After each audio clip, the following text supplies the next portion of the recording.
Hi అండి, welcome to my channel. ఈరోజు video ఏంటంటే సండే స్పెషల్గా మా హస్బెండ్ అయితే ఫిష్ తెచ్చాడు. దానికి ప్రిపేర్ చేస్తుంది మా అత్తమ్మ. ఫస్ట్ ఆనియన్స్ కట్ చేసి ఫ్రై చేసుకున్నాం ఆయిల్లో. తర్వాత ఫిష్లో ఉప్పు వేసి మంచిగా నీట్గా వాష్ చేసుకొని బౌల్లో వేసుకుంటున్నాం. ఫ్రై చేసిన ఆనియన్స్ని మిక్సీ పట్టుకొని పక్కకు పెట్టేసుకొని పొయ్యి మీద గిన్నె పెట్టుకొని ఆయిల్ పోసి జీలకర్ర వేసేసుకొని అల్లం వెల్లుల్లి పేస్ట్ వేసి మిక్సీ పట్టిన ఆనియన్ పేస్ట్ని వేసేసి బాగా కలపాలి.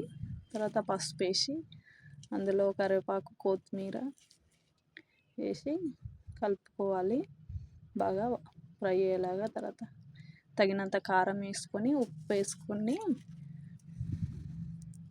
కలిపేసుకుంటున్నాం. తర్వాత చింతపండు రసం మనకు తగినంత పోసుకోవాలి. చింతపండు రసంని పోసుకొని దాంట్లో జీలకర్ర పొడి, ధనియాల పౌడర్,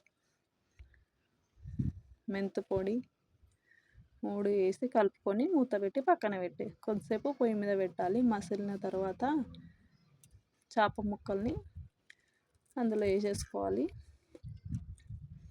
వేసి కలుపుకొని కొద్దిసేపు ఉడికించాలి. తర్వాత పక్కన రైస్ కూడా ఉడుకుతుంది.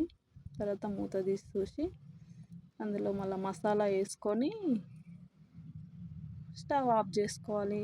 అంతే, రైస్ కూడా ఉడుకుతుంది. బంద్ చేసి అన్నం తింటున్నాం. మేమైతే ప్లేట్లో పెట్టుకొని తిన్న తర్వాత మా అక్కలు మా అత్తమ్మ అందరం కలిసి థమ్స్అప్ కూర్చొని కబుర్లు చెప్పుకుంటూ థమ్స్అప్ తాగుతున్నాం. బాయ్. మరి వీడియో నచ్చితే ఒక లైక్ చేయండి.